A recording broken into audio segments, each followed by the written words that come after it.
A brutal night for the Sharks veterans as they fall 4-2.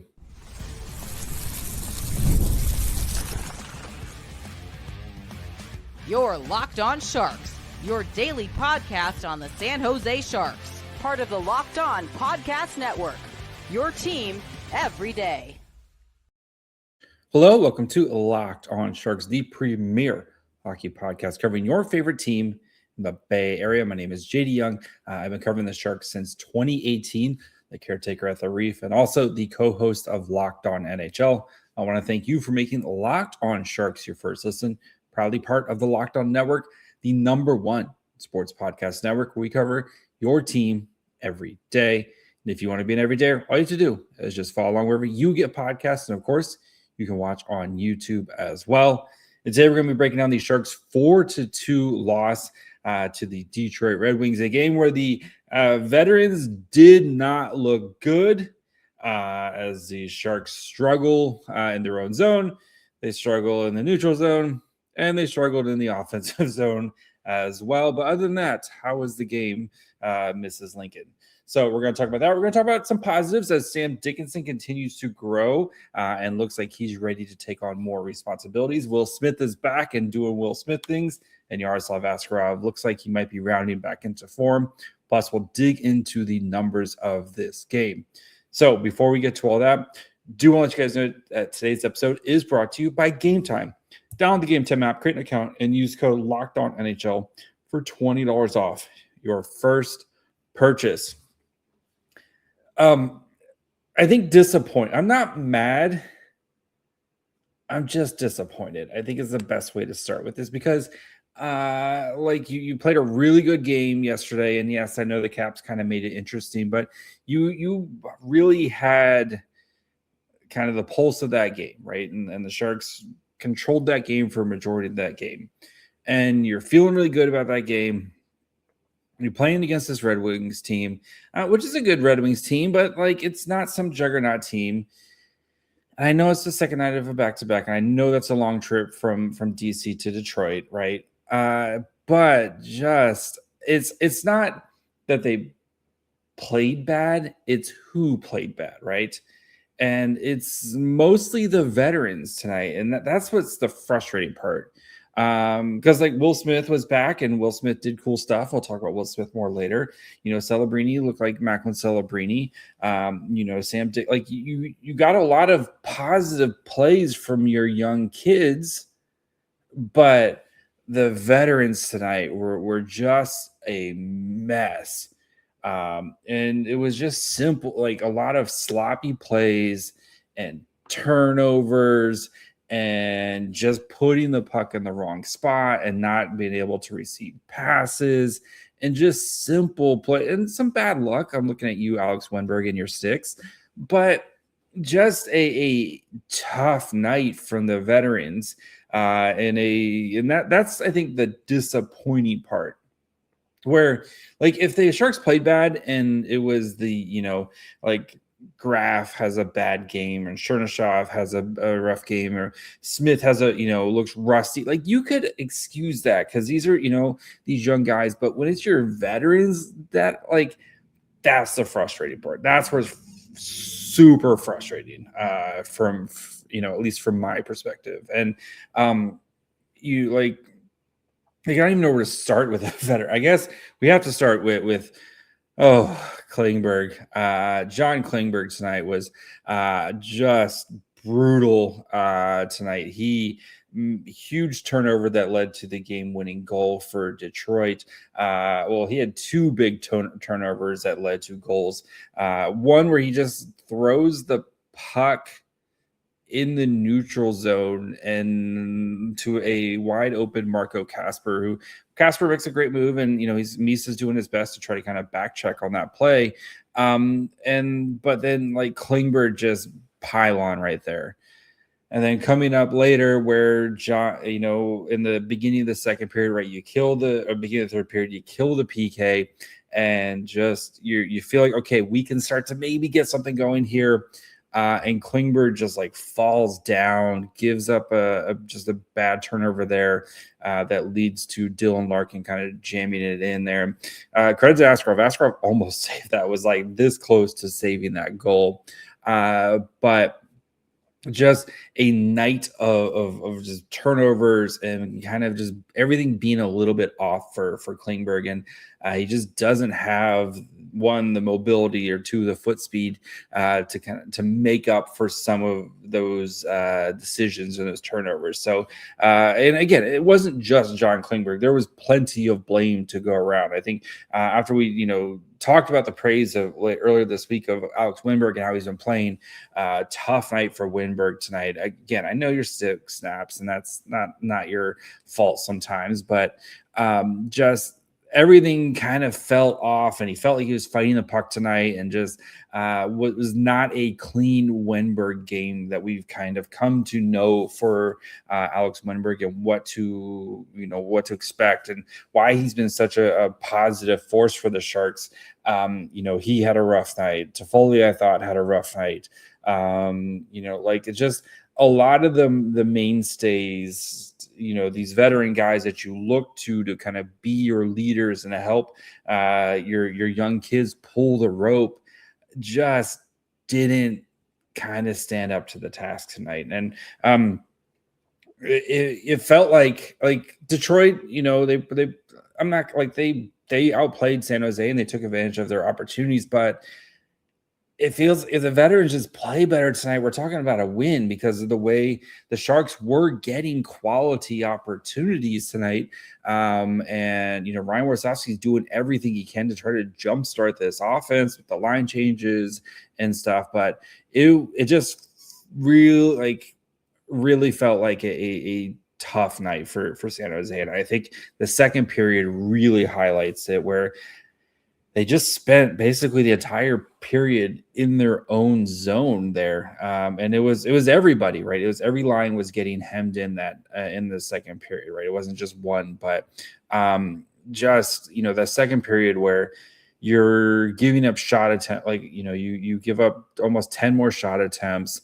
You give up 5 more scoring chances there. Like, the expected goals for was 1.01 to 0.18 in the second period. In a game, at that point, you were winning for a little bit of that game. And credit to the Red Wings for kind of finding that next gear. And that's what we talk about with the Sharks, right? Is when you have that 1 goal lead, right? When it's 2-1, how do you make it 3-1 and eventually 4-1?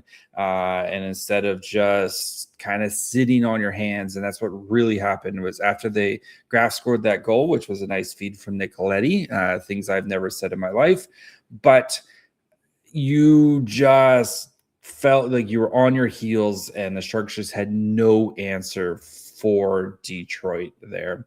And yeah, it's I think that time between the Graf goal and then the goal that tied it up, where Klingberg just kind of chucked it out there, that period just really epitomizes this game, right? The 5 minutes where everything goes wrong. We're not seeing the multiple goals, but that time, I think, where Detroit was just great response in them, and the Sharks just didn't have that extra gear. And I get it's the second night of a back-to-back, but you just had 4 days off. Like, you hadn't played a game since Sunday. You had Monday, Tuesday, Wednesday, and then you played on Thursday. So you had a ton of time off between games, and you would have just liked to have built up a little bit more, especially with the way you played the game against the Caps. Would have liked to seen that kind of come in and translate a little bit better, but just frustrating game, right? I think these are the games where, like the Vegas game, you get blown out, you just know, like, they're in a different level than we are and stuff. But this was one of those games where it felt like you just shot yourself in the foot way too many times. And that's how this game felt. So we're going to talk about a lot of positives from this game, because, again, even though the veterans played not great, there was a lot of positives to take from the younger players, including Will Smith's return. Sam Dickinson, who looks like he's starting to really emerge here. And Yaroslav Askarov has a really nice performance tonight. So we're going to break that down here in just 1 second. There's nothing like being near the ice during hockey season. The speed, the hits, the atmosphere, it's unmatched. Watching at home is great, but being in the building is a completely different experience.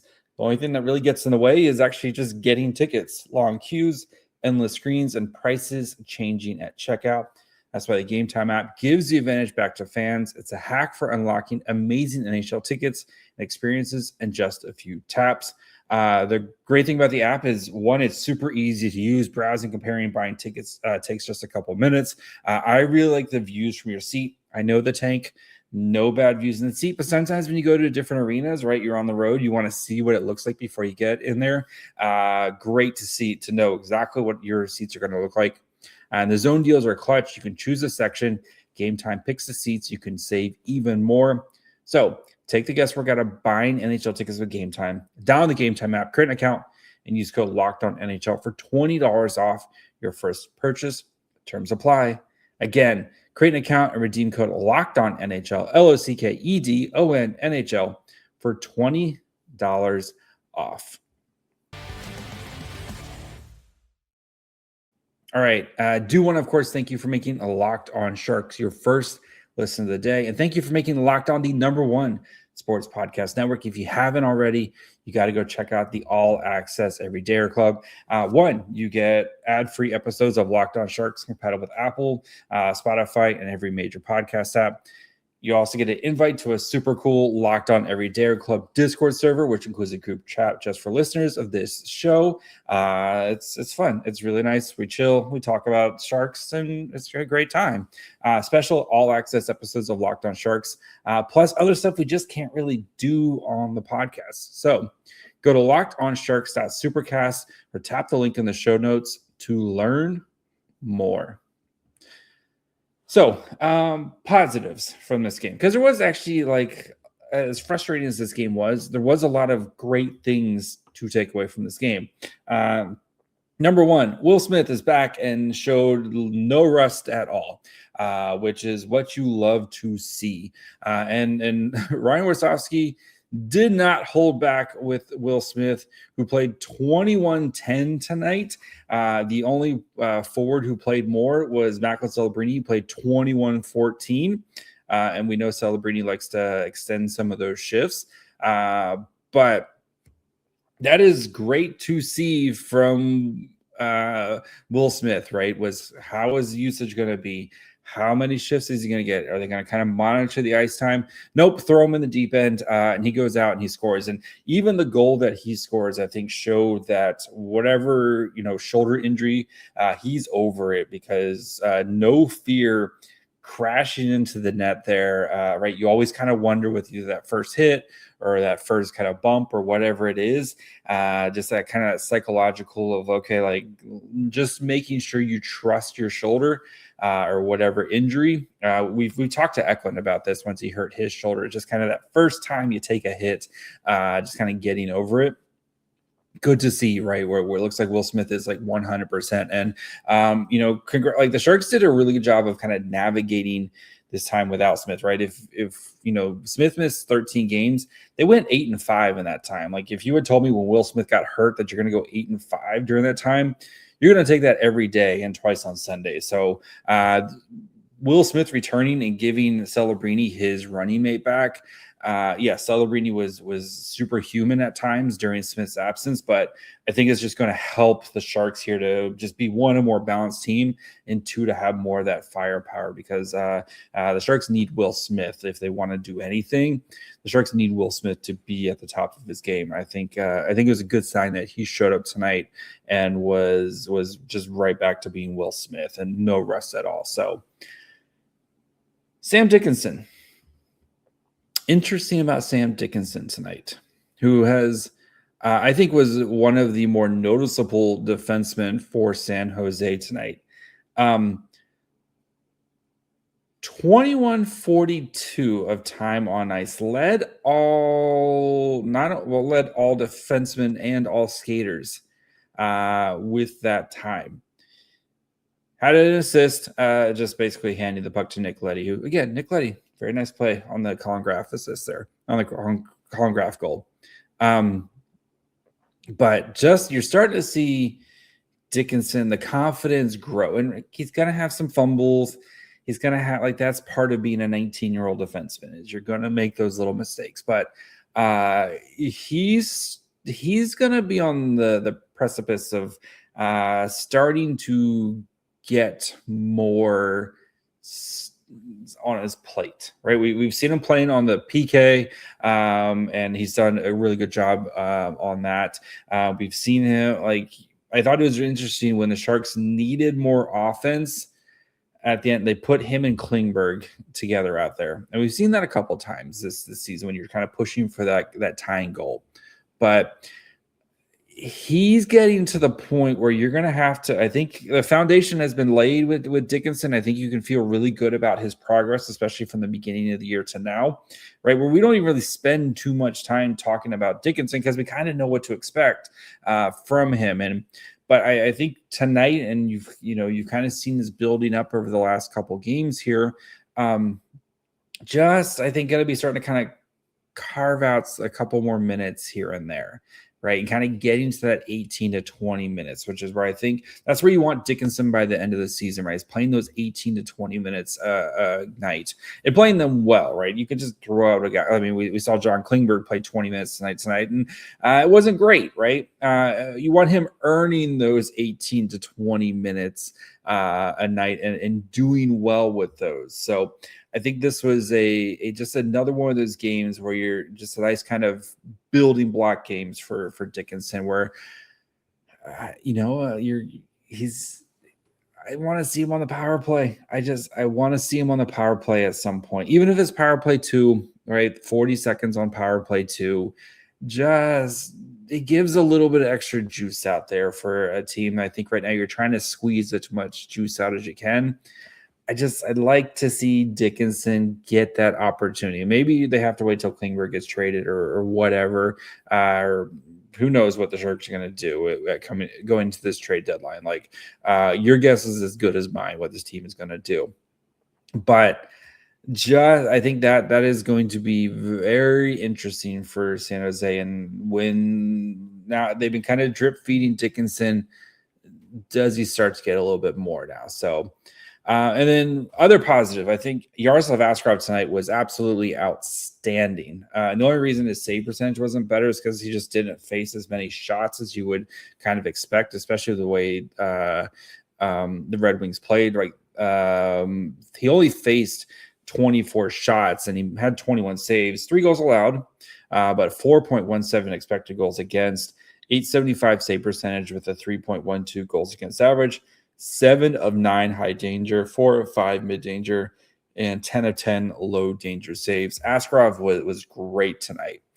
Made some big time saves to keep San Jose in this game that, frankly, they probably didn't deserve to even be this close, because especially the way that Detroit was playing in this game, and especially that second period, like I said, where they were just laying it on thick on the Sharks there. But this is good to see, right? Where we've seen some rough outings. We've seen Askarov kind of get hung out to dry more than one time here. And especially with the way Nedeljkovic is playing, right? Where it's been a little bit more even split between the two, especially with all the back-to-backs. I think it's nice to see, right? Nedeljkovic played well yesterday. Askarov comes out and responds. And that's what you want, right? You want to, especially right now with a young goaltender, you want to continue to push him and making sure that he's reaching the heights that he can reach to. So Askarov tonight, I thought he was, it's pretty easy, I think, to say that he was the Sharks' best player tonight. And he kept the Sharks in this game that they, again, probably didn't have it. This probably shouldn't have been as close as it was for as long as it was. So some positives from today. So we're going to break down the numbers. We'll talk about the lines and all the line blender and all that fun stuff here in just 1 second. Wildcard round is here, and FanDuel is officially, its divisional round is here, and FanDuel is officially in playoff mode. Every game day during the NFL playoffs, FanDuel is giving customers even more ways to get in on the action because right now, every NFL playoff game day, FanDuel users get a profit boost pack waiting for them inside the app. Every game day, you'll see a pack loaded with multiple profit boosts you can apply to the bets you like the most. Open your profit boost pack first thing on game day and see what boost you want to apply. The boosts give you more juice on the bets you already like instead of forcing you to bet something new. So make your picks, then apply your profit boost to go after even bigger payouts while the playoffs get rolling. Visit FanDuel, an official sportsbook partner of the NFL, and grab your profit boost pack every NFL playoff game day. Have you ever hired someone and they look like a great fit on paper, but when they actually got there, it just wasn't a right fit? You know how important this can be. And when you want candidates who truly match what you're looking for, trust Indeed sponsored jobs. Hiring Indeed is all you need. Stop struggling to get your job post seen on other sites. Indeed sponsored jobs put your post at the top of the page and help you reach the right candidates faster. If you ever, again, you need to hire that one person to fit a specific role, Indeed can help you out. Their sponsored jobs posts put people who are the best match for your role and make a real difference. So spend more time interviewing candidates who check all your boxes with less stress, less time, and more results. Use Indeed sponsored jobs. Listeners of the show get a $75 sponsored job credit to help give your job the premium placement it deserves at Indeed.com/LockedOnNHL. Just go to Indeed.com/LockedOnNHL right now and support the show by saying you heard about Indeed on this podcast. Terms and conditions apply. Hiring, do it the right way with Indeed. All right. Do, of course, want to thank you for making Locked On Sharks your first listen.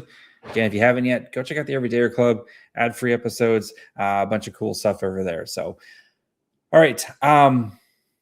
Numbers behind this game. So we had 53 minutes of 5-on-5, only 3 power plays in this game. Detroit, if you watch the preview, I said this Detroit power plays are bread and butter. It looked absolutely dangerous in the game. This game, that first power play was just a clinic, and it again doesn't help when Alex Wennberg's stick breaks. So. But yeah, they went 1 for 2. Sharks went 0 for 1.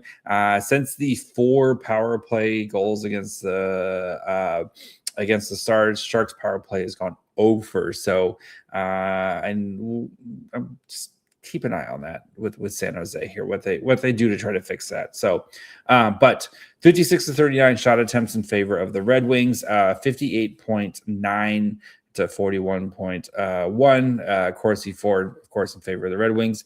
Actual shots at 5-on-5 are 21-19 in favor of the Red Wings. So Red Wings had 56 shot attempts, but only got 21 of them on the net. That's why Askarov's numbers are so poor. Not poor, but the save percentage isn't.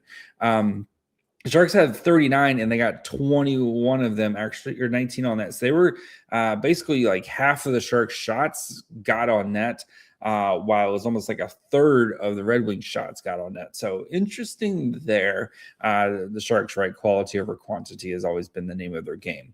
31-26 scoring chances in favor of the Red Wings, 14-9 high danger chances, 3.19 to 1.72 expected goals for in favor of the Red Wings. Again, this Sharks team, thank you, Mr.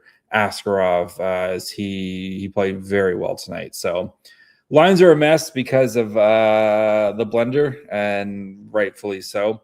So we'll kind of pick through it as best we can. Regenda Celebrini Smith played 10-15, 11-12 shot attempts, 7-4 actual shots, had the Smith goal, 0.62 to 0.51 expected goals for. Like Celebrini Smith is that coupled bonded pair. Like you don't split those up. So I'm curious to see. Like we saw Graf play with them, and he came up and played with them, and that line did okay as well. Just like who that player is right now to play with Celebrini Smith. And I do like the idea of a bigger body player, especially a guy like Regenda. You would think that would work out to let Celebrini Smith do cool things. and then Deck again to kind of be that clean up the mess in front of the net type of player. But we'll see. Echo and Wennberg Toffoli played 840 together, 4 to 8 shot attempts, 2 to 6 actual shots, 0.2 to 0.31 expected goals for, 2 to 4 scoring chances, 2 to 2 high danger chances. This line I thought was not good tonight. Like everybody in this line I thought struggled. Just not a great performance from that line. And again, like, one bad game is not the end of the world for any of these guys, but just a tough night, I think, for that line in particular. So Goudreau, Ostapchuk, Gaudette played 646, 2 to 5 shot attempts, 0 to 3 actual shots. Tough night for the fourth line. Chernyshov, Misa, Graf, 615, 4 to 10 shot attempts, 2 to 2 actual shots. 0.21 to 0.49 expected goals for, 3 to 8 scoring chances for that one at 1, 2, 3. That line, there was like, especially I think it was in the first period, maybe it was the second period, where they just got hemmed in forever for that line. And you're going to have those moments, right? Especially Misa, who's now played his 10th NHL game, and his contract officially kicks in thanks to the trade that the Sharks made today to send off Kyle Masters to the Carolina Hurricanes. Chernyshov, you kind of see like he came out like a ball, like out of the gates on fire, kind of slowing down for things. His production's definitely slowed down, and you're seeing him, I think, kind of get used to playing NHL games here. So, but I like this line. You can see the reasoning for it. And again, I don't want to take one bad game and just kind of throw, was the saying, throw the baby out with the bathwater. So I'd like to see this line again. And fortunately, the Sharks, it's Panthers, who just got smoked tonight, are probably going to be angry on Monday. And the Lightning, who are like just on this ridiculous run right now. So anyway. And then defensively tonight for the Sharks, the pairs, Orlov Klingberg led the way with shot at Corsi 4 at 50%. So we talked about Klingberg at the beginning. Dickinson Leddy was next at 38.89%, and then Ferraro Liljegren at 32%. So I think a frustrating game. And I think the veterans really should feel like they let their teammates down in this game. So we'll see how they respond against a Panthers team that's kind of on the ropes on Monday. So we'll be back on Sunday night. So we'll talk kind of most likely about the week that was, unless we get some news this weekend. But make sure you're following along wherever you get podcasts. And, of course, you can watch on YouTube as well. Follow the show on Twitter, Facebook, Instagram, and on TikTok at Locked On Sharks. Follow me on Twitter and Blue Sky at My Fry Hole. Until Sunday, bye, friends.